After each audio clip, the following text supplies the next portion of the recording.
শুরু হচ্ছে সাপ্তাহিক বেতার সাহিত্য পত্রিকা শ্রবণী।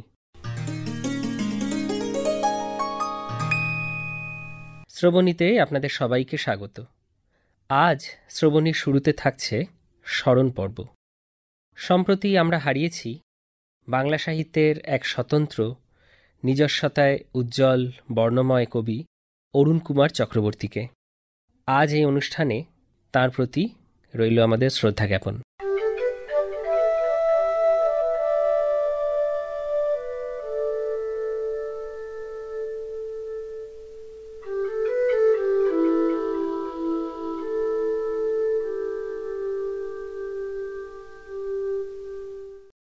কবি অরুণ কুমার চক্রবর্তীকে, তাঁর লেখাকে যারা কাছ থেকে নিবিষ্টভাবে দেখেছেন, তেমন কয়েকজনের বক্তব্য আপনারা শুনুন। স্মৃতিচারণে কবি সম্পাদক অমিত সরকার। অরুণবাবু যে বৈশিষ্ট্যের জন্যে অমর হয়ে থাকবেন, আমার মনে হয় সেটা হলো লোক সংস্কৃতির প্রতি তার গভীর আগ্রহ এবং ভালোবাসা। আদিবাসী ও বাউল জীবনের সাথে নিজেকে তিনি ওতপ্রোতভাবে জড়িয়ে নিয়েছিলেন।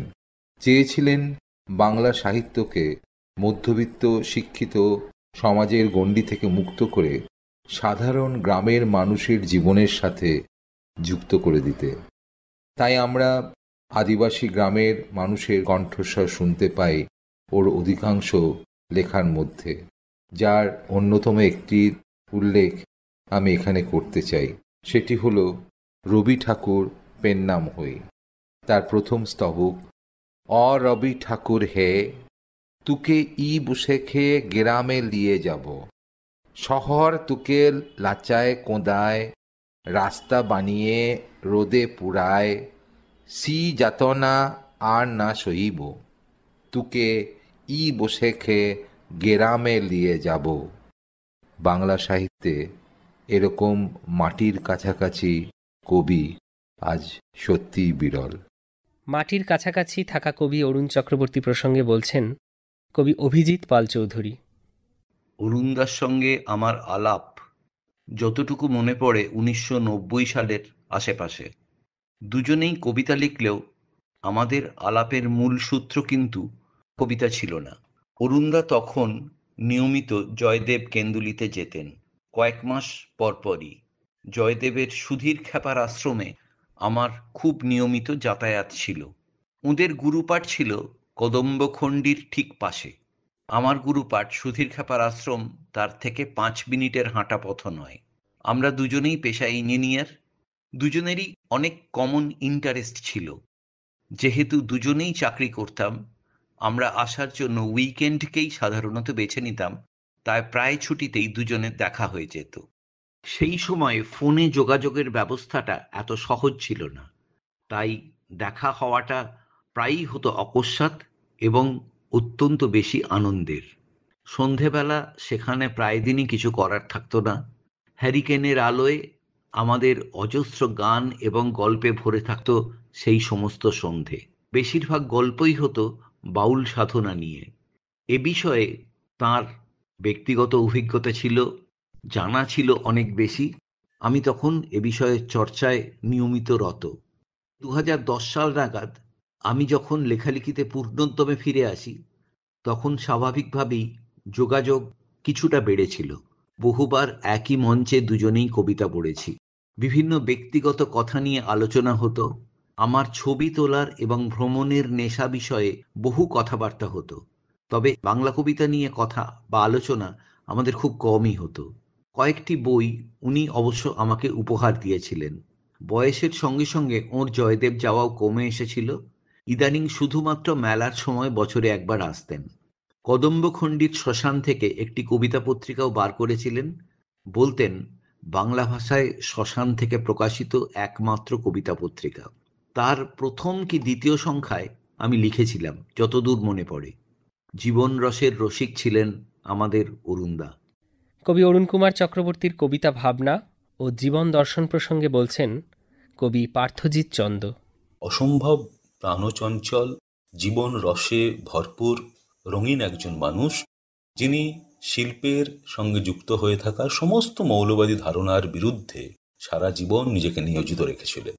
15ই নভেম্বরের ঘটনাটি বা 15ই নভেম্বরের স্মৃতি আজ বড্ড ভিড় করে আসছে মনের মধ্যে।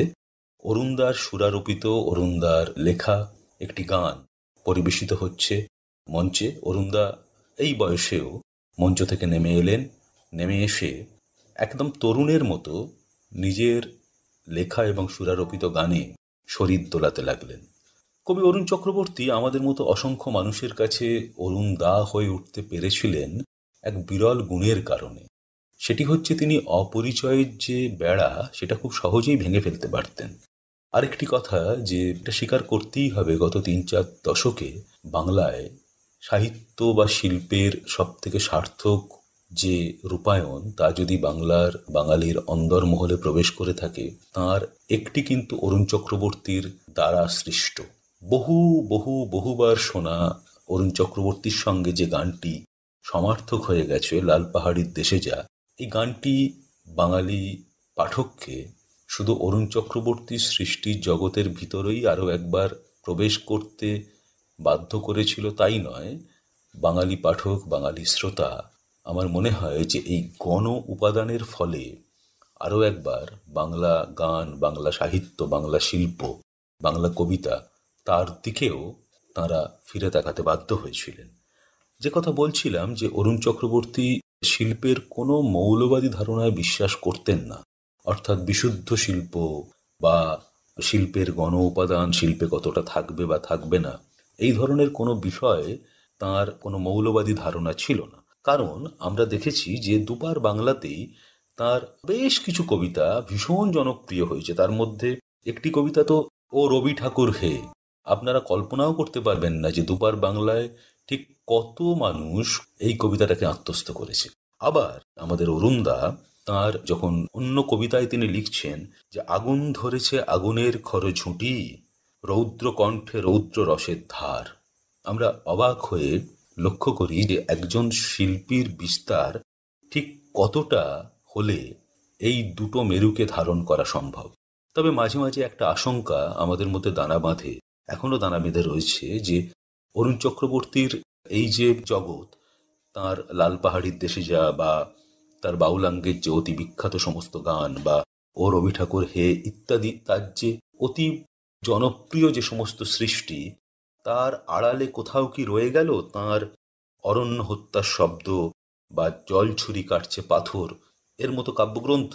অরুণদা তো শুধুমাত্র এই সমস্ত জনপ্রিয় শিল্প সৃষ্টির মধ্যেই আবদ্ধ থাকার মানুষ ছিলেন না, তিনি এর বাইরেও এক বিপুল সৃষ্টির জগৎকে কিন্তু আমাদের জন্য রেখে দিয়ে গেলেন, যেগুলিকে আমাদের আরও সময় নিয়ে আবিষ্কার করতে হবে। একজন শিল্পীর ভবিতব্য বোধহয় এটাই যে তার শিল্প সৃষ্টির বহু পরে, হয়তো তার মৃত্যুরও পরে, তার প্রকৃত মূল্যায়ন শুরু হয়। আরও একটি কথা যেটা আমাদের স্মরণে রাখা দরকার, তিনি শিল্পের গজদন্ত মিনারে বসে শিল্পকে দেখতে কখনোই পছন্দ করেননি। ফলে যৌবনে জীবনের একটি বিশেষ পর্বে তিনি চিপকো আন্দোলনের মতো একটি আন্দোলনের সঙ্গে নিজেকে যুক্ত করে দিয়েছিলেন এবং একেবারে ঝাঁপিয়ে পড়েছিলেন। তারপরে বা তার আগে পরিবেশ রক্ষার বিভিন্ন আন্দোলনে তিনি নিজেকে নিয়োজিত করেছিলেন।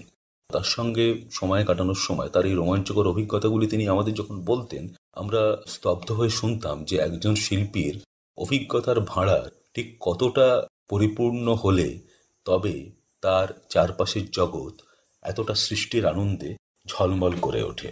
তিনি সারা জীবন প্রকৃতির কাছাকাছিই থাকতে চেয়েছেন।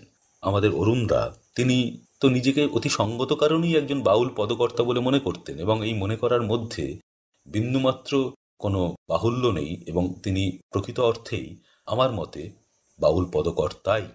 তার কারণ হচ্ছে যে তার একটি গান, সেই গানের দুটি পদ যদি উল্লেখ করি, সেখানে তিনি লিখছেন বা পদ বাঁধছেন, ও তুই গাইবি বাউল, নাচবি বাউল, পাখি ধরতে পারবি না, ঠিক ঠিক বাউল জানে পাখির ঠিকানা। এই যখনই তিনি ঠিক ঠিক বাউল জানে পাখির ঠিকানা এই শব্দগুলি উচ্চারণ করলেন, আমাদের কিন্তু মনে পড়তে বাধ্য যে লালন থেকে রবি বাউল পর্যন্ত বাংলার বাউল অঙ্গের যে সুবিশাল ঐতিহ্য তাকেও ধারণ করেছিলেন।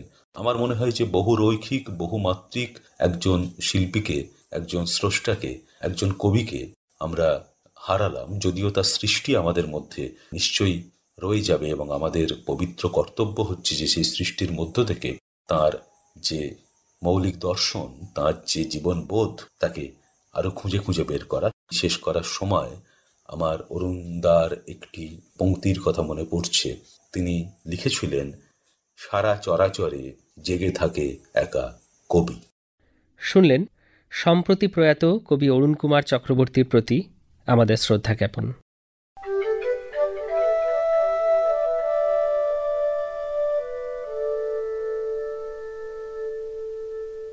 এবারে শুনুন আকাশবাণীর সংগ্রহশালা থেকে গৃহীত একটি সাক্ষাৎকার। প্রবাদ প্রতিম কবি শক্তি চট্টোপাধ্যায়ের সাক্ষাৎকার নিয়েছেন বিশিষ্ট সাহিত্যিক নবনীতা দেবসেন। তোমার কবিতার মধ্যে কতগুলো ব্যাপার আমাকে খুব নাড়া দেয়। যেরকম তোমার কবিতার মৃত্যু চেতনা, সেই অর্থে তো শুধু যৌবনের কবিতা বলে তোমার কবিতাকে স্ট্যাম্পে মেরে দেওয়া যায় না। তোমার জীবনের কবিতা, এবং যেমন গভীরতা আছে তেমনি ব্যাপ্তি। সেই ব্যাপ্তির মধ্যে মর্ত অমর্তকে ছাড়িয়ে যাওয়া একটা মৃত্যু চেতনা আছে, যে জিনিসটা সময় তোমার বয়সের কোনো যোগ নেই, বহুদিন ধরে আছে। তার কারণ তোমার নিশ্চয় মনে আছে, আমি জীবনের তৃতীয় বা চতুর্থ পদ্য জরাসন্ধ যে লিখেছিলাম, তাতে পরিষ্কারই বলা আছে তখন আমার কতটুকু বয়স, বা আমাকে তুই আনলি কেন ফিরিয়ে নে। ওই থেকে শুরু হয়েছে মৃত্যু চেতনা। মৃত্যু চেতনা অত বড় কথা না বললেও চলে হয়তো, কিন্তু মৃত্যু বোধ একটা কাজ করে গেছে। যেমন জন্মের ব্যাপারেও কাজ করেছে। জন্ম এবং পুরুষ কবিতার মধ্যে মাঝে মাঝে ঘুরে ফিরে যে বইটা একাডেমি পেল, যেতে পারি কিন্তু কেন যাব, এই বইটার মধ্যে মৃত্যু চেতনা আছে, কিন্তু মৃত্যুকে উত্তরণ করার একটা ভঙ্গি আছে। সে তো আগেও আছে, তোমার মৃত্যুর পরেও যেন হেঁটে যেতে পারি। তো এইটাই মৃত্যু বোধটাকে জেনে, তাকে স্পর্শ করে, সেইটা থেকে উত্তীর্ণ হওয়ার কথা আমি অনেক লেখার মধ্যে বলেছি। কোনো জায়গায় সমর্পণও আছে মৃত্যুর কাছে, কোনো জায়গায় উতরে যাওয়া আছে, মুহূর্তের উপর নির্ভর করে, সম্পূর্ণ মুহূর্তের উপর নির্ভর করে, মানসিক পরিস্থিতি, মানসিক অবস্থার উপর নির্ভর করে। আচ্ছা, তোমার কবিতাতে একটা জিনিস আমি অনেকবার লক্ষ্য করেছি, সাধারণত তোমার সমসাময়িক কবিদের মধ্যে খুব কম দেখি শিশু ইমেজ হিসেবে শিশু বারংবার আসে, এবং তুমি নিজেই বলছো আমার বালক বয়স বাড়ে না কেন, বারবার এই যে অবরুদ্ধ বয়স সন্ধির একটা কান্না তোমার মধ্যে আছে। আসলে এটা আমার জীবনযাপনই আছে, জানো। আমি যে এত বুড়ো হয়েছি সবই ঠিক, কিন্তু এটা যেন আমার মন থেকে আমি মেনে নিতে পারি না, যে আমি যেন সেই ইজের পরে এখনো ঘুরে বেড়াই। আমি যেন একটা ভিজুয়ালও দেখতে পাই, এইরকম একটা ছোকরা ঘুরে বেড়াচ্ছে, যে আমারই আগেকার একটা প্রতিমূর্তি, বুঝেছো? আর আমার ধারণাও এটা যে বাল্য স্পর্শ ছাড়া যে কোনো শিল্প বলো বা সাহিত্য বলো, এসব কিছুই সম্ভব হয় না। অর্থাৎ ধরতে হবে বালকের মতন, খুব সহজভাবে। এটা তো তুমি বিশাল বড় দর্শনের কথা বলে, রামকৃষ্ণের কথা বলছো, শিশু হয়ে ধরো, বালক হয়ে ধরো। খুব ভালো লাগলো কথাটা শুনে। সমাজের প্রতি দায়িত্ববোধ কবিতার মাধ্যমে ফুটিয়ে তোলার ব্যাপারে তুমি কিছু? আমি খুব স্পষ্ট ভাবে এটা আমি অনুভব করি না, কিন্তু তাও তো আমি সামাজিক জীব, আমাকে সেভাবে চলা উচিত। কিন্তু অনুচিত কাজ করি বলে আমি বিখ্যাত, এটা শুনেছি। আমি স্বেচ্ছাচারী, কিন্তু তত স্বেচ্ছাচারিতা আমার মধ্যে নেই।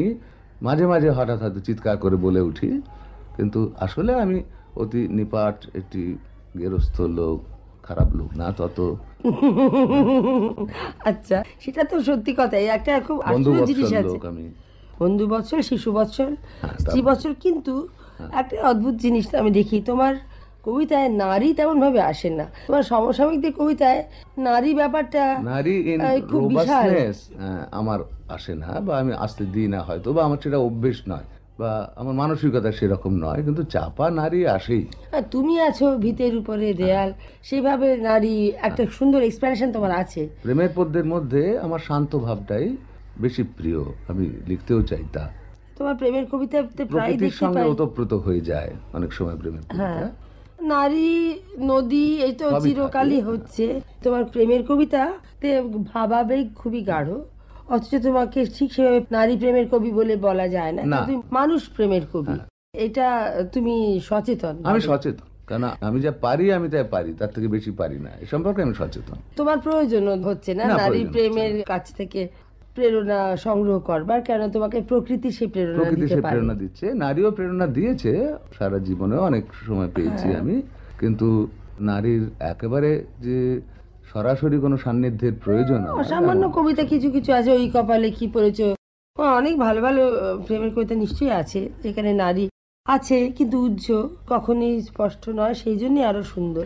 অথচ এতটা সূক্ষ্ম অনুভূতি প্রবণতার মধ্যে তুমি মাঝে মাঝে গ্রাম্য অশ্লীল শব্দ ব্যবহার করো। হ্যাঁ, অশ্লীল বলছো, অশ্লীল বলতে পারো, গ্রাম্য শব্দ, লৌকিক শব্দ এগুলোকে বলে না, এগুলো গ্রাম্য শব্দ। অর্থাৎ আমি যে জায়গায় মানুষ হয়েছি, দক্ষিণ 24 পরগনার বহড়ু গ্রামে, সেখানে সাধারণ লোকের ভাষা, এগুলো আমি ব্যবহার করি। সেটা তো আমি মনে করি তোমার কবিতাকে খুব জোর দিয়েছে, এবং আমার মনে হয় এখানে জীবনানন্দের লোকের সঙ্গে মিল ফোটায় আছে। বলে মনে হয়।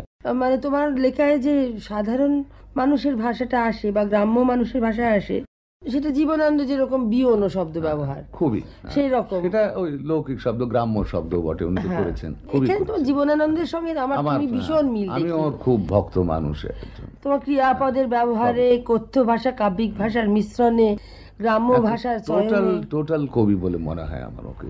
একটু এলোমেলো হয়তো ক্রিয়াপদের জন্যই লাগে অনেক সময়, অনেক সময় প্রকাশভঙ্গির জন্যই উনি এলোমেলো, এটাই ওর স্বভাব লেখার। তো সেটা হয়তো অনেক জায়গায় আমারও এলোমেলো ভাব এসেছে, সরাসরি ওর অনুকৃতি বলতে পারো অনেক জায়গায়। হ্যাঁ, অনেকে বলবে যে জীবনানন্দকে অনুকরণ করে লেখা হয়েছে, কিন্তু সেখানে আমার নিজস্ব কিছু জিনিসপত্র আছে নিশ্চয়ই তুমি জীবনানন্দকে কিন্তু ওকে আমি তুলে অন্যভাবে মেনে ব্যবহার করেছো। একটু ব্যবহার করতে চেয়েছি। বিনয় মজুমদারের উপরেও দেখি জীবনানন্দের প্রভাব প্রভাব প্রচন্ড বেশি। যথেষ্ট বেশি। আচ্ছা, তোমার কবিতাতে রিলকে তুমি নিজে একসময় বলেছিলে যে তুমি রিলকে খুব পছন্দ করো। হ্যাঁ, রিলকে পছন্দ করি, মানে রিলকের প্রভাব তোমার কবিতায় পড়েছে? প্রভাব বা আমার ওই যে গাছ কবিতায়- তোমার কবিতা, হ্যাঁ, উদ্ভিদ, হ্যাঁ, এগুলো তো আছে। গাছ কেন গাছের বিরুদ্ধে কথা বলে, অর্থাৎ গাছপালার সঙ্গে যে একাত্ম বোধ, গাছপালা কথা বলে আমি জানি। উনি যে ওই এই ফোর্ট্রেস থেকে আরেক ফোর্ট্রেসে গিয়ে থাকতেন, বেশ কিছুকাল ধরে থাকতেন, এইটা একটা আমাকে খুব নাড়া দিত, আমার খুব ভালো লাগতো। আমি যেমন এ বাড়ি থেকে ও বাড়ি গিয়ে থাকি, ও বাড়ি থেকে ও বাড়ি গিয়ে থাকি, একটানা আমার নিজের বাড়িতে থাকি না, বেড়াতে বেরিয়ে যাই, হয়তো কোনো বন্ধুর বাড়িতে থেকে গেলাম, কিছুই না, আমি লিখলাম না, কিন্তু তার কিছু একটা জিনিস গ্রহণ করে নিলাম, বুঝেছ? আর একটা রিলকের ব্যাপারটি আমাকে সবচেয়ে মুগ্ধ করে।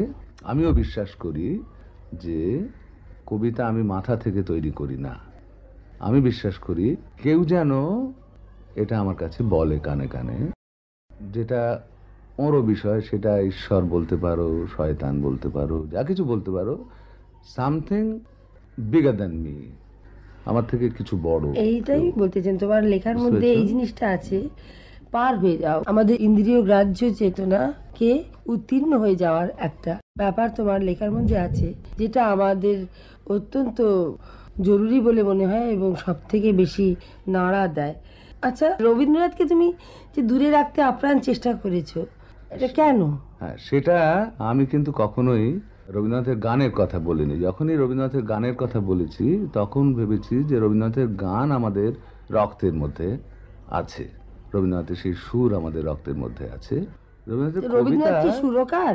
গানগুলো তো একটা কবিতা, হ্যাঁ সেই কবি নন তিনি? হ্যাঁ, কবি তো বটেই, কিন্তু বেশ কিছু কবিতা আসলে বেশি লেখার ফলে যা হয়, আমারও নিশ্চয় মানে ধরো 3/4 অংশ ফেলে দিলেও কোনো ক্ষতি হবে না। রবীন্দ্রনাথেরও বেশ কিছু লেখা সামান্য অংশ রেখে তুমি বাদ দিতেও পারো, এটা আমার মনে অনেক হচ্ছে। কাল আগে তুমি আমার বলেছি আমি যে বলেছিলাম, হ্যাঁ, যে ওকে একবার নতুন edit করে করে করা হ্যাঁ, এটা যায়। খুব জরুরি এবং কথা, ওটা আমি এটা- তোমার সঙ্গে একমত।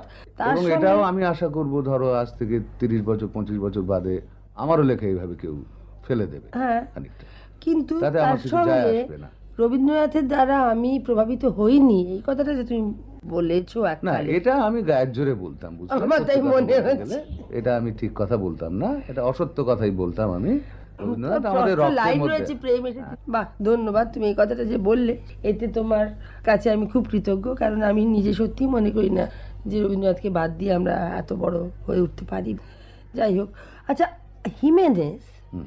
তোমার আরেকজন প্রিয় কবি, হ্যাঁ, কেননা তোমার কবিতায় প্রায় প্লাতেরও উল্লেখ পাই, প্লাতেরো আর নাই কবিতার বইটি তোমার খুব প্রিয় সেটা ছিল। ওই একটি মাত্র বই আমি হিমেনেথের পড়েছি, প্লাতেরো নাই বলে, একটি গাধার সঙ্গে কথোপকথন, গাধার সঙ্গে চলন বলন সবকিছু যাই বলো, সেটা আমার একটা সময়ে লেখার দিক থেকে আমি ভেবেছিলাম ওই গাধার মতন একটি, কি বলা যায়, একটি দেবতাতুল্য প্রাণী, তার সঙ্গে যদি তুমি ঘুরতে ঘুরতে তুমি অনেক কবিতা পেয়ে যাবে, অনেক লেখা পেয়ে যাবে।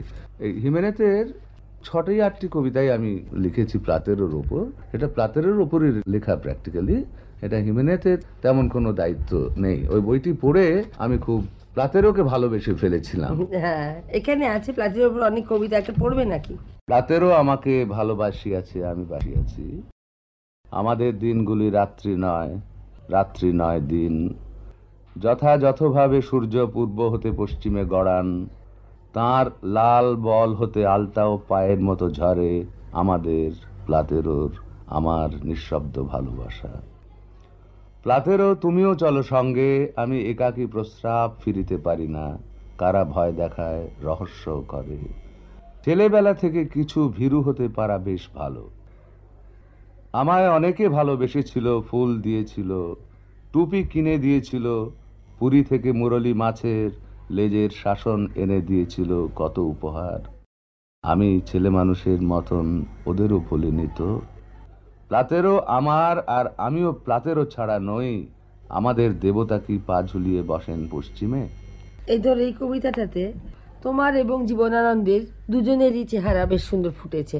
এটা পড়বে নাকি? এটা একটা অংশ আমি পড়ে দিচ্ছি, সরাসরি জীবনানন্দ থেকে নেয়া। মহিনের ঘোড়াগুলি মহিনের ঘরে ফেরে নাই, উহারা জেব্রার পার্শ্বে চরিতেছে। 22 জেব্রায় ঘোড়াগুলি অন্ধকার উতরল সমুদ্রে দুলিছে, কালের কাঁটার মতো। ওই ঘোড়াগুলি জেব্রাগুলি অনন্ত জ্যোৎস্নার মাঝে বশবর্তী ভূতের মতন চড়িয়া বেড়ায় ওরা, কথা কয়, কি কথা কে জানে। মানুষের কাছে আর ফিরিবে না এ তো মনে হয়, আরো বহু কথা মনে হয়, শুধু বলিতে পারি না। এই কবিতাতে তোমার হয়তো একটু রবীন্দ্রনাথের ছায়া আছে, যদি একটু পড়ো।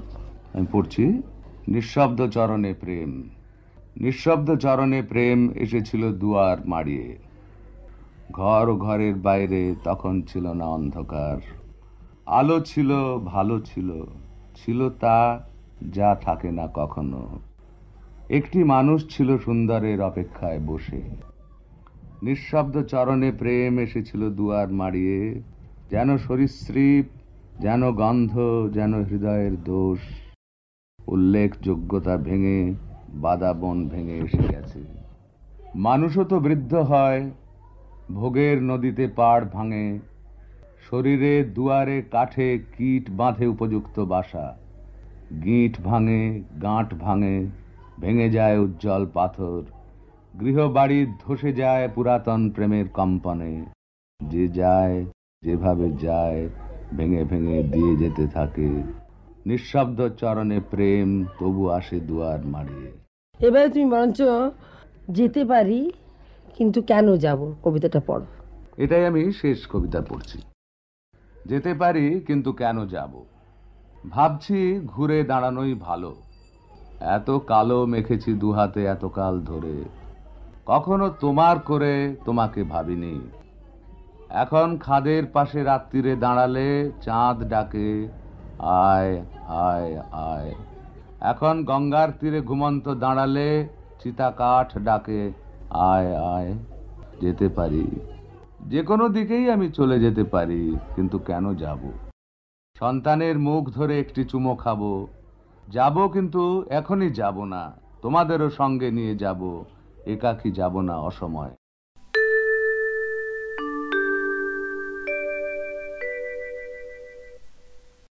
শুনলেন প্রখ্যাত কবি শক্তি চট্টোপাধ্যায়ের সাক্ষাৎকার।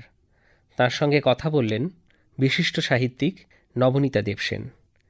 এবারে শুনুন শক্তি চট্টোপাধ্যায়ের স্বরচিত কবিতা পাঠ। কোনো দিনই পাবে না আমাকে।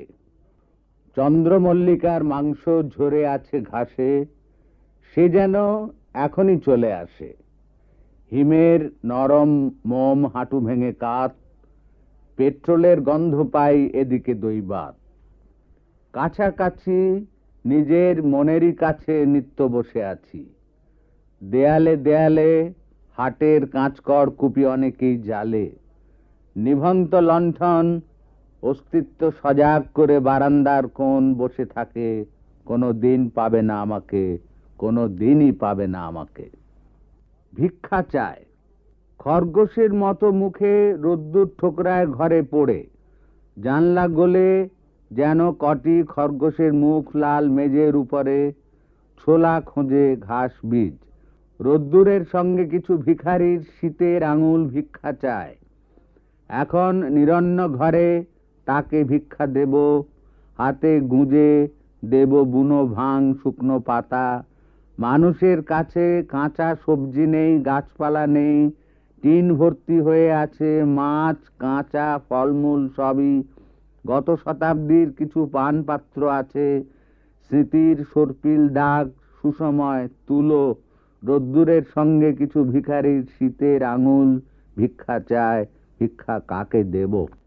একটি জন্ম, কখনো জাগিনি আগে ভোরবেলা ঘাসের মতন শিশিরে চপেটাঘাতে, কিংবা ঝাউবন চূর্ণ করা হাওয়ায় জাগিনি আগে ভোরবেলা কখনো এমন, জাগিনি আমার চিত্ত চিরকাল ছিল জয় করা। বিকেল বেলার আমি মাঝরাতে ঘুরেছি বাগানে, একই স্বাভাবিক ভাবে আজ তুমি জাগালে আমায়। জন্ম কি এমনই ভালো? সন্ধ্যা হতে দেয়নি সেখানে, অন্ধকার আলো করে দেয় আমার মলিন জামায়। কখনো জাগিনি আগে ভোরবেলা, না জাগিলে আর কেমনে পেতাম ঘাসে শিশিরের নৈঃশব্দ করুণা।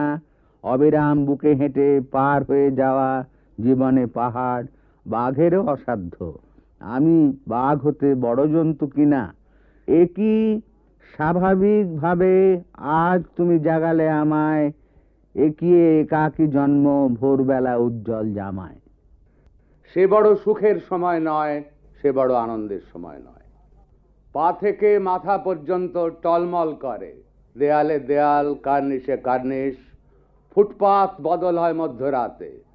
বাড়ি ফেরার সময় বাড়ির ভিতর বাড়ি, পায়ের ভিতর পা, বুকের ভিতরে বুক, আর কিছু নয়। আরো অনেক কিছু। তারও আগে পা থেকে মাথা পর্যন্ত টলমল করে, দেয়ালে দেয়াল, কার্নিশে কার্নিশ। ফুটপাত বদল হয় মধ্যরাতে। হ্যান্ডস আপ, হাত তুলে ধরো, যতক্ষণ পর্যন্ত না কেউ তোমাকে তুলে নিয়ে যায়। কালো গাড়ির ভিতরে আবার কালো গাড়ি, তার ভিতরে আবার কালো গাড়ি।